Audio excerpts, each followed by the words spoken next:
हिंदी साहित्य में आदिकाल के लौकिक साहित्य की चर्चा करेंगे। इसके अलावा जो हिंदी साहित्य के कुछ महत्वपूर्ण तथ्य हैं उन पर भी मैं चर्चा करूंगा। तो आइए सबसे पहले यहाँ देखते हैं आदिकाल लौकिक साहित्य। ये बड़ा ही महत्वपूर्ण रचना है और पूछी जाती है। ढोला मारूरा दुहा 11वीं शताब्दी का ये प्रेम काव्य है, राजस्थानी प्रेम काव्य है। दोहा छंद में ये रचित है। इसके कवि के नाम पूछे जाते हैं, याद कर लीजिएगा, कल्लोल। ढोला मारूरा दुहा के कवि कौन है? तो कल्लोल है। ढोला नामक राजकुमार व मारवाड़ी नामक राजकुमारी की इसमें प्रेम कथा वर्णित है। इसके बाद से अगर मैं बात करूं तो 17वीं शताब्दी में कुशल राय नामक कवि ने कुछ चौपाइयां जोड़कर इसका विस्तार किया। इसके बारे में एक बात बस आपको याद रखने की जरूरत है, ढोला मारूरा दुहा के रचयिता कौन है? तो कल्लोल। याद रहेगा। चलिए, एक महत्वपूर्ण काव्य है जो आपकी एग्जामिनेशन पॉइंट ऑफ व्यू से महत्वपूर्ण है। सोरठियो दुहा भलो भली मरवड़ री बात, जोबन छाई धड़ भली तारा छाई रात। तो ये स्टेटमेंट या ये कथन या ये रचना किससे संदर्भित है? ढोला मारूरा दुहा से। इसके बाद मैं आपको बताऊं वसंत विलास। वसंत विलास 13वीं सदी का काव्य ग्रंथ है। ये वसंत विलास 84 दोहों में रचित ये एक श्रृंगारिक काव्य है जिसमें वसंत और स्त्रियों पर उसके विलासपूर्ण प्रभाव का मनोहारी चित्रण किया गया है।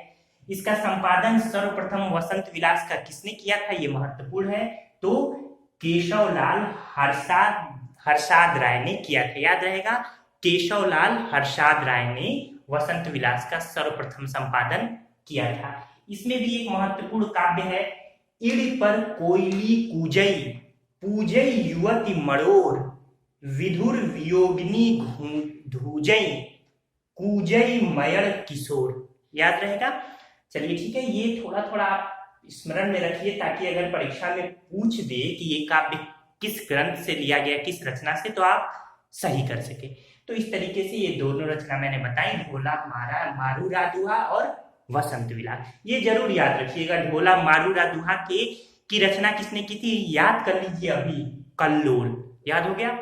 चलिए, इसके बाद से बात करते हैं हम कुछ महत्वपूर्ण हिंदी साहित्य के तथ्यों की जो आपकी परीक्षाओं में बारंबार पूछे जाते रहे या पूछे जाते रहेंगे। जैसे भोला शंकर व्यास ने हिंदी के आरंभिक रूप को क्या कहा?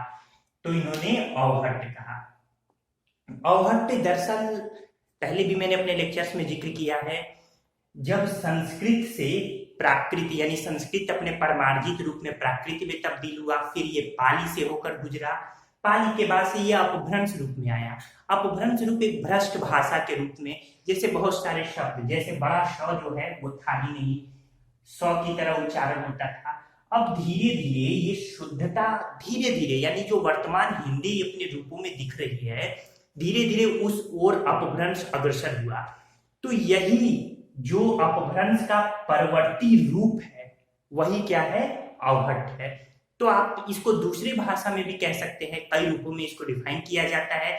कुछ इतिहासकार मानते हैं कि पुरानी हिंदी और अवहट्ट के, इतिहासकार मतलब साहित्यकार, तो पुरानी हिंदी और अवहट्ट के बीच कई जो भाषा है वो अवहट्ट है। मुख्य रूप से मैं आपको बता दूं कि अपभ्रंश का परिवर्तित रूप ही क्या है? अवहट्ट है। 11वीं से 14वीं शतक के जो अपभ्रंश रचनाकार थे वे अपने भाषा को अवहट्ट कहा करते थे। तो थोड़ा ये क्या है? अपभ्रंश का परिमार्जित यानी शुद्ध रूप है। हिंदी वर्तमान हिंदी की तरफ बढ़ती हुई भाषा का एक रूप है क्या? अवहट्ट। तो इस तरीके, जैसे अवहट्ट में आपको तत्सम शब्दों में बड़ा श मिलेगा, इस तरीके से कई तरीके के बदलाव हुए।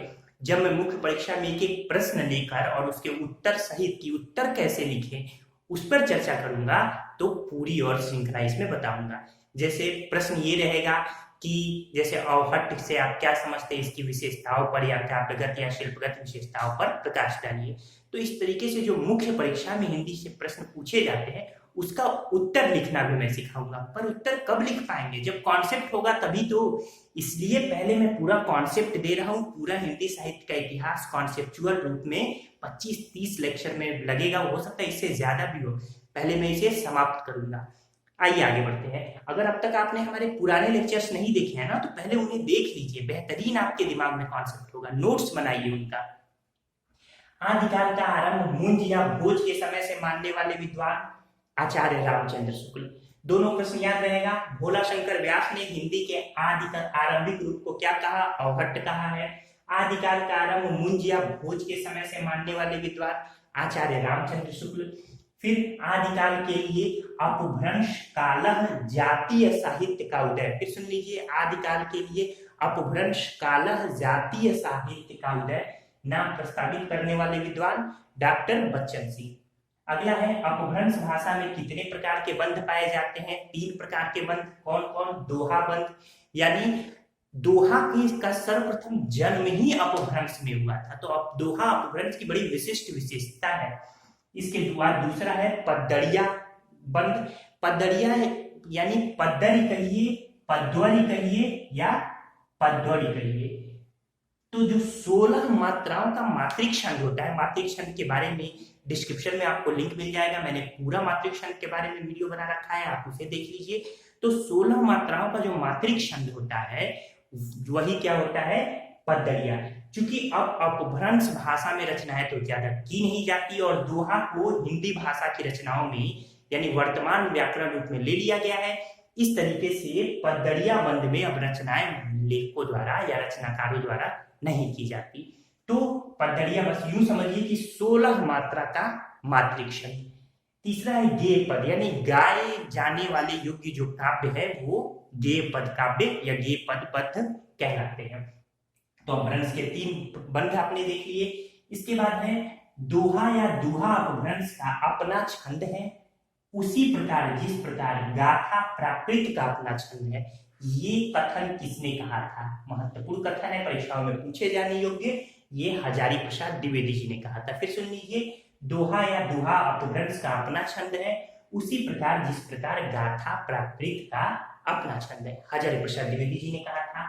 अपभ्रंश का चरित काव्य पद्दड़िया बंध में लिखा गया है। अपभ्रंश के चरित्र, जो चरित्र मूलक काव्य होते हैं स्वयंभू के या तमाम जो किसी चरित्र विशेष पर लिखे जाते हैं, उसका जो उस यानी वो किस बंध में लिखा गया है?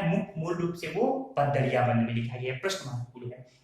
चरित्र काव्यों में पद्दड़िया छंद की 8 पंक्तियों के बाद धत्ता दिया जाता रहा है।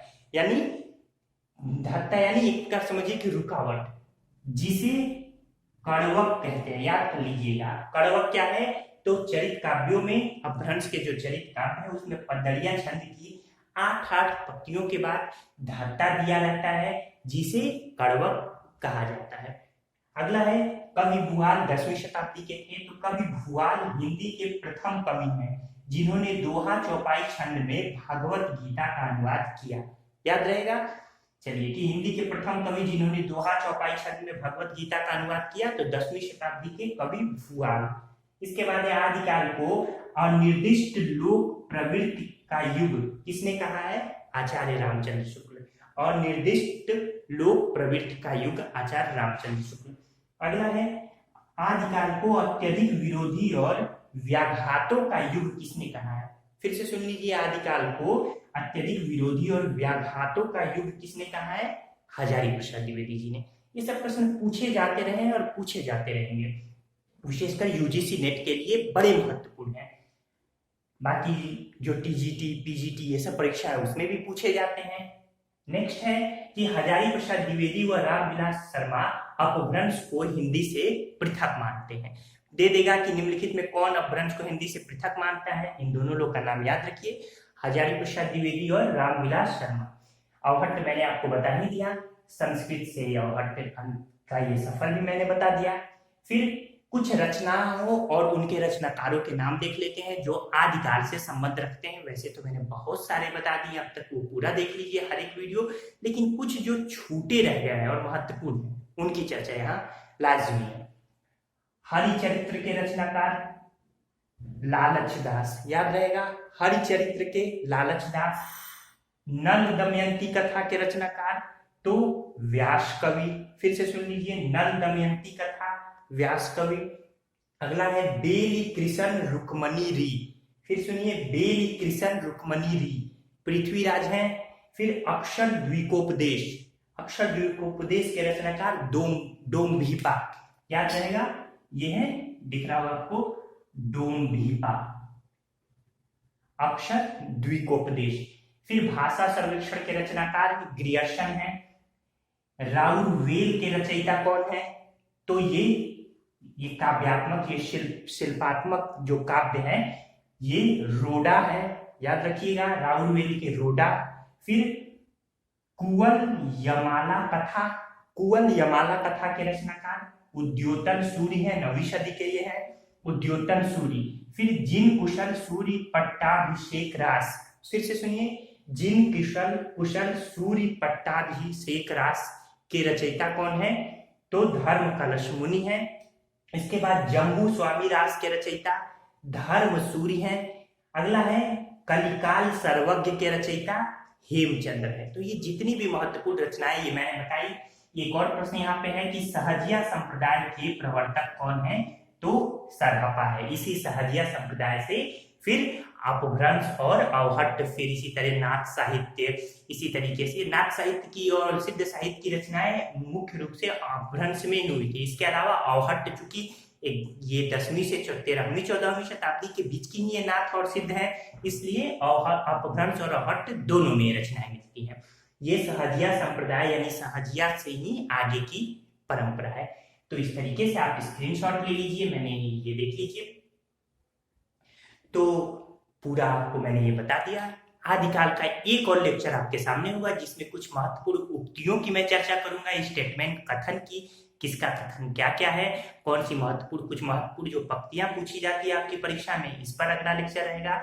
ठीक है दोस्तों, हमारे लेक्चर्स के साथ बने रहिए। धन्यवाद।